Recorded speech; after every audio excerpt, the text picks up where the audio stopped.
Sa noong Nobyembre 27, Wambembetfi, tinamaan ng bagyong Haiyan ang Tacloban. Libo-libo ang namatay, nawasak ang lahat, pero may isang bagay na hindi nagbago sa ilang barangay.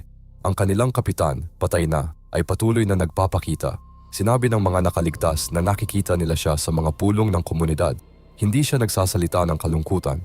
Nagbibigay siya ng utos. Sinasabi niya kung saan hahanapin ang mga katawan, kung paano itatayo muli ang mga bahay, kung sino ang dapat tulungan muna. Hindi ito itinanggal ng mga tao. Tinanggap nila, sinunod pa nila. Para sa mga tagalabas, baka mukhang kakaiba ito. Pero sa loob ng barangay, malinaw ang nangyari. Ang kanilang leader ay namatay bago matapos ang kanyang tungkulin.